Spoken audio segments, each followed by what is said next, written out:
Welcome to Chainlink Live on Chainlink's YouTube. My name is Andy Boyan from Chainlink Labs. I'm here talking to Talal, Tabbaa. Yeah, Tabbaa. That's it, right? Is it, or is it Tabbaa? Tabbaa? Yeah, Tabbaa is good. Actually, Tabbaa. the Arabic pronunciation is something that I had the impossible time getting anyone. I used to live in the US and I could not get a single person to pronounce it correctly. So Tabbaa is Well, tell 99. me. I want to know. You want to know? All right, Yeah. fine. You asked for it. In Arabic, there's a letter that's sa'ah, which is very hard to pronounce in English. So my actual last name is Tabbaa. Tabbaa. Tabbaa. Yeah. Oh man, you're. I try. Yeah. I live. There's a very heavy Arab presence in the region I live, and so we do have like legit food and good, really good stuff. And so I try. We try a little bit. Nice. Hey everybody, welcome to this episode with Talal. Again, my name's Andy Boyan. Talal is from CoinMENA, and they have a crypto platform based in the MENA region, Middle East, North Africa. And so really excited to learn about that, how you guys are using Chainlink. Why don't you start? Just tell us, what is CoinMENA, kind of what makes it stand apart and makes it unique? Yeah, so first of all, thank you so much for having me. Middle East and North Africa, in my opinion, is one of the regions with the best potential globally. You have, from a demographic standpoint, you have one of the youngest populations in the world, highest growth, smartphone penetration is insane. Some interesting like metrics are YouTube and Snapchat and social media and smartphone consumption per capita is one of the highest globally, which unfortunately means people are stuck to their phones most of the time. But that sets a good backdrop for rolling out crypto services. If you add that to the fact that banks in the Middle East are absolute crap, it makes crypto use cases all the more amazing, because like the country where I'm currently in, Jordan, less than 40% of the population have a bank account. Saudi Arabia, which has a very high GDP per capita, has less than 50% of the population that's banked, which means that anyone, and we both work in crypto, you know that if someone has an internet connection, they can access financial services using all sorts of DeFi and CeFi services. So the rationale behind doing CoinMENA is basically we are the region's fastest growing crypto exchange, but the vision going forward is that we provide a range of financial services that are built on crypto rails. And as we all know, you can't provide proper crypto financial services if you're depending on the same centralized price feeds. So one of the first, let's say, inroads we made into becoming more aligned to the world of crypto is sourcing our data from legitimate decentralized sources like Chainlink. Fantastic. So that was my next question: is how are you guys using Chainlink? For those of you who are new to Chainlink, welcome to the Chainlink ecosystem. Chainlink price feeds are decentralized price feeds. Essentially, you want the price of Bitcoin or Ethereum. Well, you can get that from Chainlink, and Chainlink, the node the network that you get it from is multiple, sometimes dozens of operators that are submitting a price that is aggregated, that then is submitted to CoinMENA or whoever it happens to be. Where do those nodes get their prices? From dozens each and overall hundreds of exchanges. So each exchange has their own different little price of Bitcoin or Ethereum or whatever asset it is.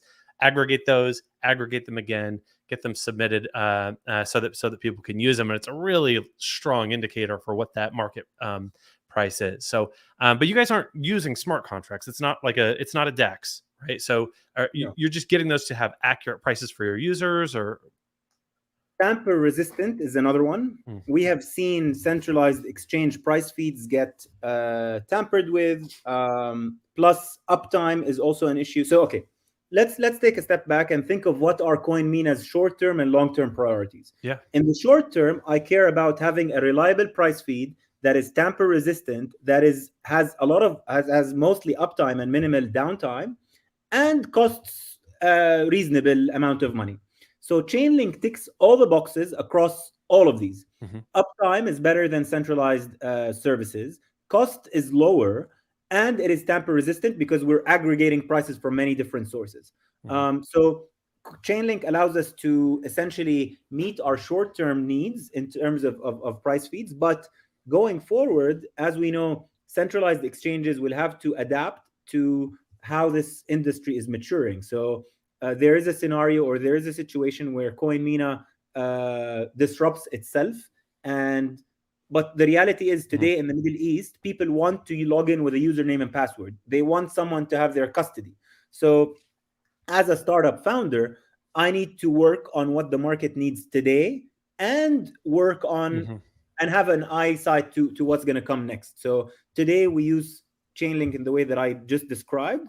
But going forward, we'll include Chainlink in pretty much everything we do when we become more decentralized or roll out more decentralized services. Awesome.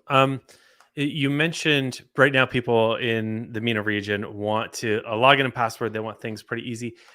What are financial users in the region looking for? Like what's different about this sort of region of users than maybe a Western, UK or America, or even Eastern users? It's a really special part of the world and really fascinating as well.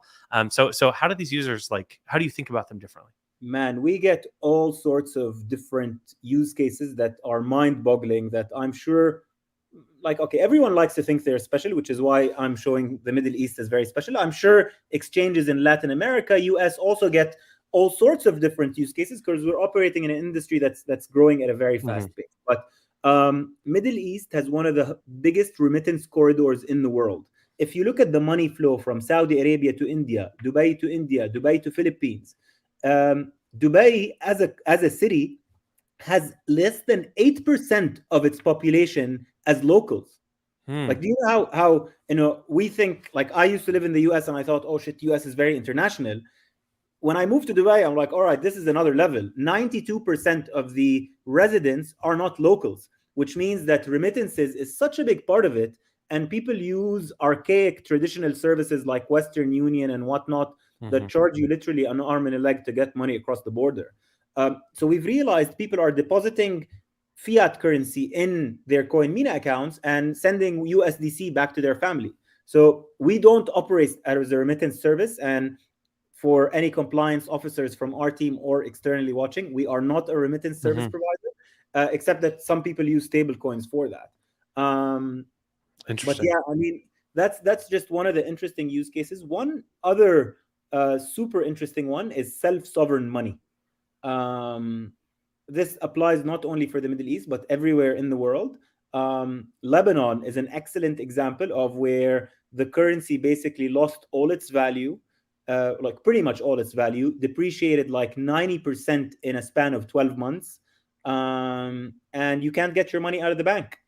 So, if you have Bitcoin, if you have USDC, USDC is not as self-sovereign as Hmm. USDC issued by Circle and Coinbase obviously involves a lot of centralized elements.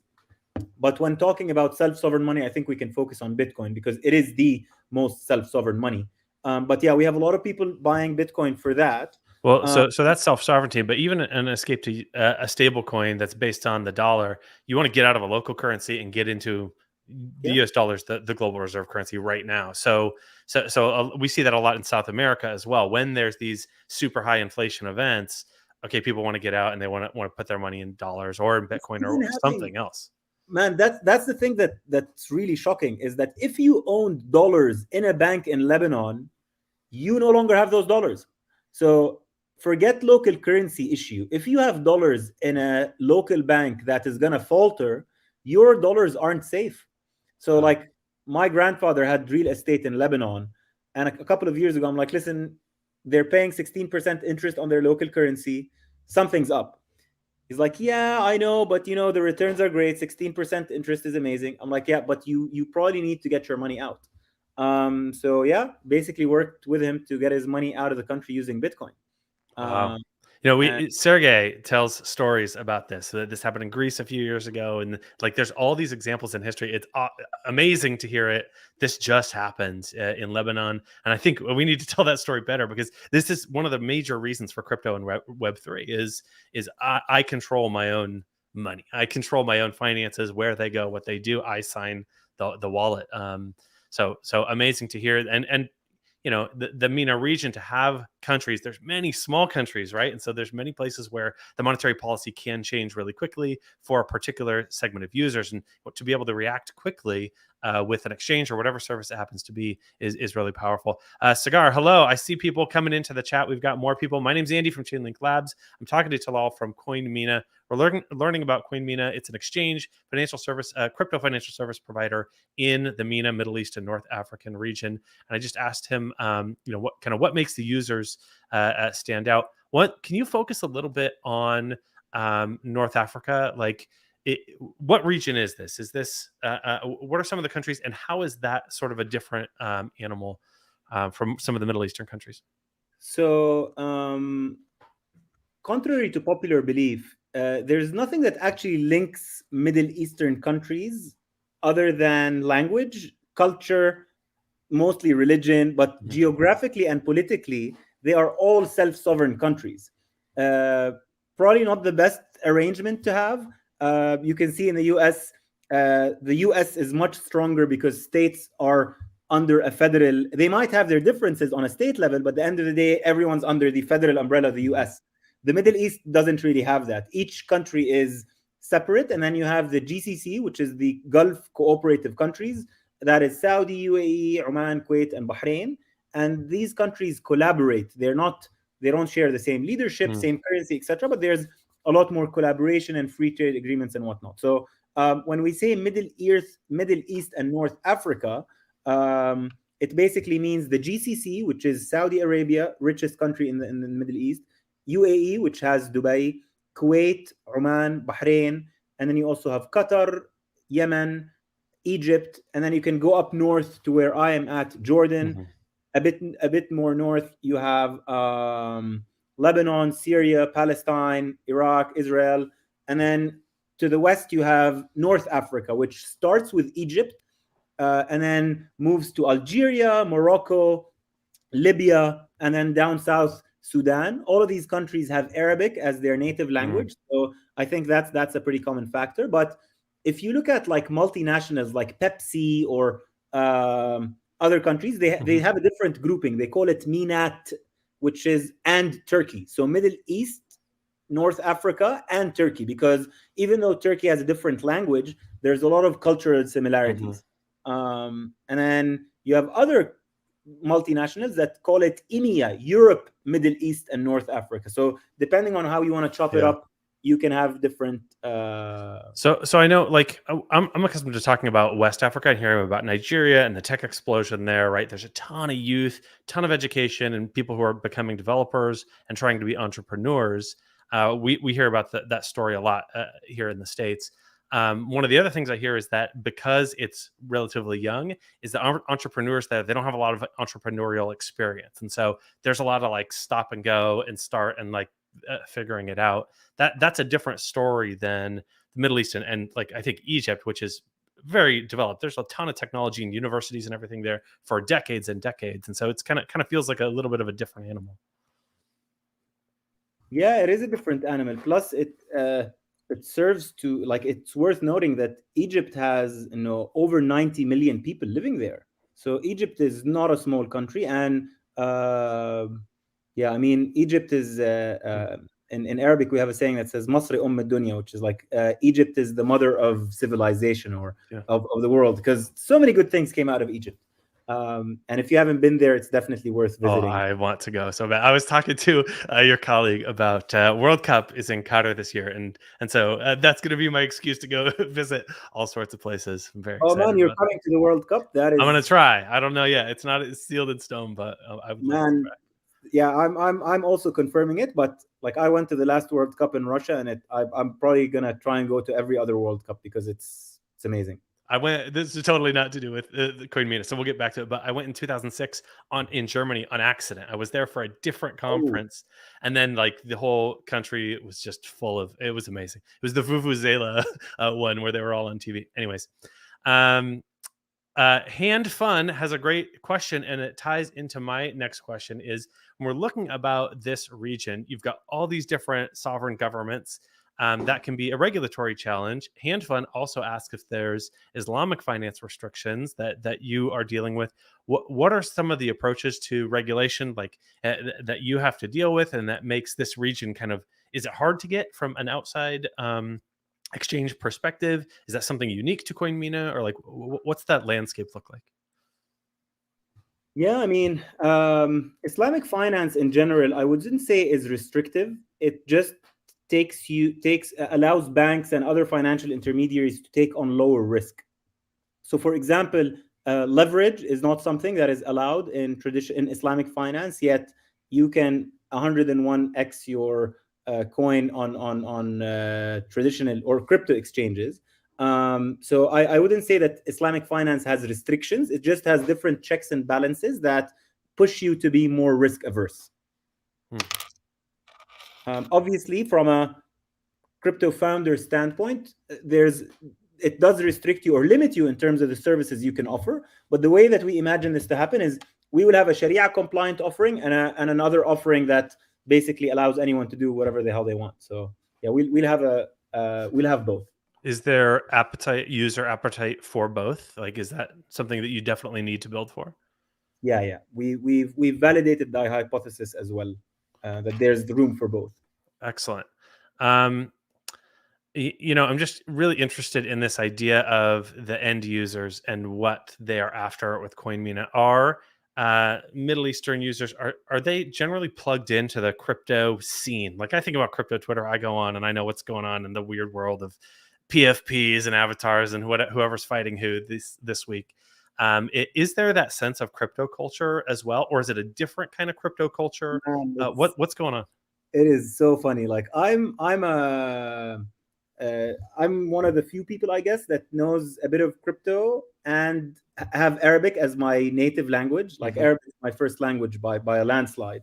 So I get invited to speak on TV quite often, which basically means that it becomes part of crypto Twitter, except the Arabic version of it. And since it's in Arabic, no one else can read it. So there's like an Arabic version of crypto Twitter that is hilarious, arguably funnier than traditional crypto Twitter, and it's amazing. I love it. I'm not as active. I should probably become more active. But yeah, there's definitely a crypto scene, man. In Dubai, the amount of crypto founders and the amount of crypto heavy millionaires that have moved to Dubai for tax reasons is insane. There's a blockchain conference in Dubai every week. It's like, it's crazy every time. Oh no, I'm in Dubai this week. Are you going to Dubai this week? No, I haven't been, but it does seem to pop off there as well. Yeah. We have one comment in the chat that I want to note. Somebody's asking to provide a translation. I see your comment. We will do our best to get translations of this. We do have an international crew. And the reason I'm bringing it up is we got people popping in saying hello from Mexico, hello from Vietnam. This person asking for a translation has a Korean username. So we are having a very global situation right here. That makes me so happy to see and to have, and people who are really interested in this region, in Chainlink, of course, as well. So we will do our best to provide translations. If you're interested in those in our more international Chainlink community, join the Chainlink Discord. The links are down below, and there's communities in local languages for those, and we're trying hard to do some of these events in those local languages as well. So there's a little plug for our international gang right there. But again, we will do better, try to work on that. Talal, is there an international offering for CoinMENA, or is it just this region right now? What's the story there? Okay, so crypto is a global, borderless industry, in my opinion. We've had to adjust given the regulations, and currently being regulated by the Central Bank of Bahrain allows us to essentially onboard users within those countries. But proud to say that we've recently received a license from a European regulator that allows us to onboard residents from across the world. So CoinMENA will be proceeding with its global vision, because I don't think it makes sense to limit yourself to just one geography. Even though Middle East is the one that I think has the biggest upside, limiting ourselves just doesn't make sense. That's really fascinating. I figured, like, the international, you may as well reach out to more users. But then this idea of the Middle East as a particular upside, and I had wondered before this conversation, I wondered like, was there a specific reason why you're just like staying here? You're not staying there, you're starting there. And that's an important distinction. Everyone, if you have any questions, we're gonna get close to wrapping up here in a little while. So feel free to drop your questions about CoinMENA. Talal, what are some of the product offerings that you are the most excited about that you guys have, or if it's any coming up as well? Like, what do you kind of foresee as stuff that's really exciting on your roadmap? Yeah, so as a Link Marine, I was very excited to add Link to CoinMENA. We were one of the first exchanges to do that. That's obviously not a feature, but something that our users can enjoy on the platform. But in terms of new features that we're going to launch, there's cards. Basically, remember earlier I told you about how 50% plus of the Middle East don't have a bank account. Mm-hmm. And we believe that crypto is a borderless industry. So if I'm getting paid for a service I provide in crypto, I should be able to spend it. And basically, by launching CoinMENA cards, you complete the loop where I can get paid and I can live my life and essentially continue and not have to depend on a bank. So cards is one of them. Is that a prepaid debit? Yeah, I mean the specifics of the cards we haven't announced yet. Okay. We're including an interesting. No, all good, man, all good. I'll tell you what I can and can't answer. But basically, we're going to have an interesting spin to it where it has a gamification element as well. Okay. But yeah, one of the other features that I'm particularly excited about is Sharia compliant staking. So today, everyone that has crypto in their Middle Eastern exchanges is just sitting there not doing anything. Mm-hmm. And I think that passive income is as Einstein says, compounding is the eighth wonder of the world. So yeah, you should let your crypto compound and not sit there idle. For Sharia, is that to make sure that like it's not at too much risk? Again, like it's not even close to anything gambling. It's generating a return. That's okay. I'm unfamiliar, but is it that generating a return is okay, but gambling and wagering too much is not okay? And so it's making sure that's compliant. Okay, so this is a very interesting philosophical question that I'll answer in the most diplomatic way possible. Okay. In Islamic finance, you are essentially you need to get paid for providing a service. You aren't allowed, for example, doing like bonds where you just put up money to get a return. That's not something that's okay in Sharia compliance. You need to provide a service that allows you to make money or lose money. The reason why Ethereum staking is Sharia compliant is you are staking your funds to secure the network, right? When you stake on Ethereum, you are actually providing a service, and the service is securing the network. If you fail to secure the network, you will get slashed, which means you will incur losses. If you do your job properly, you get paid.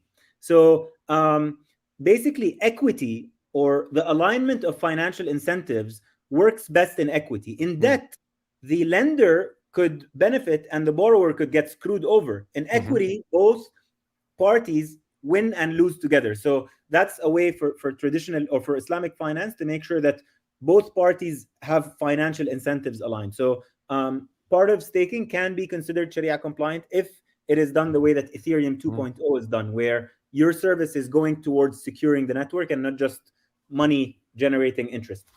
If you have to defer this question, feel free to. But so how does DPoS work? If you're unfamiliar, delegated proof of stake, right? If I have proof of stake, I have to stake funds to be a part of a validator, validating a network.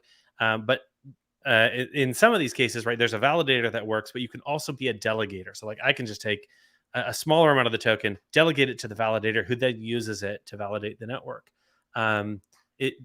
How would that fit in? Because I'm using funds in order for somebody to provide a service to me. So it seems like it could be argued in either way, though. Okay, so I'm an engineer crypto entrepreneur, which means if you need to pass on this, I understand. No. I gave you a caveat, but I'm not going to shy away from your question. Like, I'll answer any question you throw my way. I'll answer as long as I make it clear that I'm probably not the best person to ask. But if you ask me for my opinion, I'll give it to you. I think delegated proof of stake works because a lot of Islamic banks today allow you to deposit your funds that are lent out compliantly. So delegated proof of stake is essentially the same thing, right? There's Yeah. Islamic traditional banks or Islamic banks where Mhm. you can lend. Like, it's borrowing and lending is not by definition not allowed in Islamic finance. It's just that how it's done that Mm. matters. Fascinating. Thank you. You just start piquing some of these philosophical questions, and I told you before, I'm a bit of a student, and so I like to understand these things. Oh, look at me! I'm putting up my degrees on the wall. I got to stop flaunting those. There we go. Put up my new fish instead. Nice. So this has been awesome. I got one question from Osvaldo. Is crypto perceived in the Middle East with the same suspicion from the general public and politicians as it is in the USA? Osvaldo is talking with respect to, like, a lot of people assume it's being used for crime, or it's being used only for speculation, or some of these ways. What do you think about this? Okay, so solid question, Osvaldo. Mhm. Unfortunately, this is a global phenomenon where I think the general public, when we say general public and politicians, I think the implication is the older generation. I think in the Middle East, the split is more towards people that were born with, okay, so people that saw the internet as kids love Bitcoin and crypto. People that finished high school and university with no internet don't understand the need for the money of the internet, which is crypto. So I think the suspicion is quite there from the older crowd. But again, I don't want to generalize. You have Mhm. one of our advisors is a lot more experienced and older than I am, and I'd argue he knows more about crypto than most people, and is a huge supporter. So crypto globally does have some stigma, but it's important to remember that any revolutionary technology will be fought. Like, I'd urge you to Google some of the electricity advertisements that were back in the day in the early 1900s. Like, it was just mind-boggling. It basically showing that electricity is going to kill us all. No electricity. Let's stay on the traditional stuff. So yeah, logically, crypto is by definition going to disrupt a lot of the things that work in the world today. So yeah, it is perceived with the same suspicion, but that should not deter us from pursuing it to the max. My favorite example, I used to teach this example in class.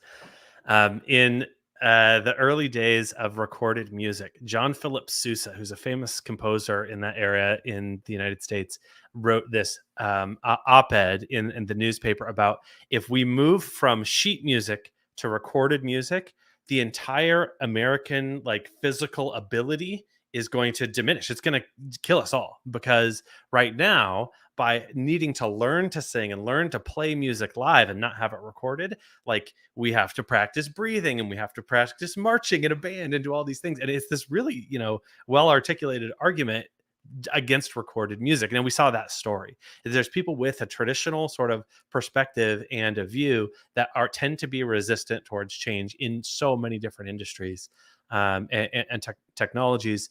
It's par for the course globally. It feels like a lot more of a human phenomenon than any sort of U.S. phenomenon necessarily.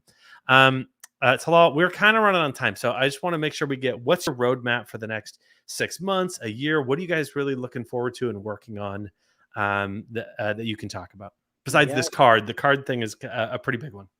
yeah. I mean, we have a lot of aces under our sleeves, I guess. Hopefully, we'll roll them out during this year. But the main goal, like what excites us, what excites everyone in the company, is bringing the maximum number of people in the Middle East and beyond into the world of crypto so that they can obtain fairer financial services. Like, one of the biggest reasons that drove me into crypto is I saw how payday loans worked. Mm-hmm. Someone that has absolutely 0% chance of default because their loan is going to be deducted from their salary at the end of the month, get charged 40-50% annualized interest because they don't have better access to finance. Mm-hmm. Whereas a company that has a risk of default can squeeze 2-3% interest rate because they have good relationships. So crypto allows us to have fairer financial services. So our vision is to bring as many people into the world of crypto. And so, yeah, basically do two things: make good money and grow and become the biggest in the Middle East, but doing that while we improve people's lives. Awesome. That's great to hear. I'm going to say goodbye to you and talk to these fine folks. We're going to catch up a little bit more, and I want to catch up with you again on one of these in the future as well. So, Talal, it's been awesome having a conversation with you and get to know you and CoinMENA. All right, man. And let me know when you plan your Qatar trip, because that is going to be amazing. I'll work it out. I'll stay in touch with you for sure, because now I'm going to have to expand my network and get a little football going. Cool. Can hook you up with tickets. All All right. right. Talk to you later. You guys heard him. You heard him. Compliance officers recognize that. Oh, yeah, yeah. That's off the. I muted him before he could say no. All right. Hey, everybody, great questions. Thank you so much for your participation. I got people here saying great Q&A. I agree, because we had great answers and a really nice, interesting perspective. We get a lot of international perspectives in this Q&A, but I have not talked to many people from the Middle East, especially the sort of centralized traditional finance type crypto exchange. So that was super cool. Thank you again to the CoinMENA squad. To everybody here, subscribe if you like this. More people will see it. It'll spread across. The YouTube algorithms will pick it up and spread it. We are going to tweet about this coming up a little bit later today to kind of spread that. So feel free to share that as well. And then if you subscribe, we do a couple of these every week, talk to different teams, building different stuff. Tomorrow, late at night, my time, I don't know why I'm doing this, but hey, it's 11 p.m. Eastern, we're doing one with Mintrist. So that's more for the evening for the Pacific Coast timers and Asian viewers, but then that'll be available on YouTube the following days as well. So we're talking to Mintrist, a DeFi platform. And then next week, we got a really cool one that I'm scheduling. I don't know if it's for next week or soon, but we do have some professional athletes coming on to the show at some point soon. And next week, we've got more DeFi and some, I think, an NFT project as well. So anyways, like and subscribe. Come hang out with me. If you want to join international groups, go to the Chainlink Discord. You can find all those links down below. Join the CoinMENA communities as well. Their links are down there as well. And then here's who to follow on Twitter to get notifications about these. 1, at Chainlink to get all the official notifications about the Chainlink network. 2, smart_contract. The smart contract Twitter account. That's where we do announcements about these and all of these sorts of events that we do. All sorts of other cool stuff as well there. And then Chainlink Lab, if you want to follow them for information about like job postings and things like that. We've got stuff there as well. You can always follow me as well if you want. My name's Andy Boyan, and I'm at Andy Boyan on Twitter. I post dad jokes and hang out, but sometimes also about Chainlink. So feel free to say hi to me there. Thank you all for coming. That's it for today's Chainlink Live. I will see you tomorrow night, super late with Mintrist. Peace.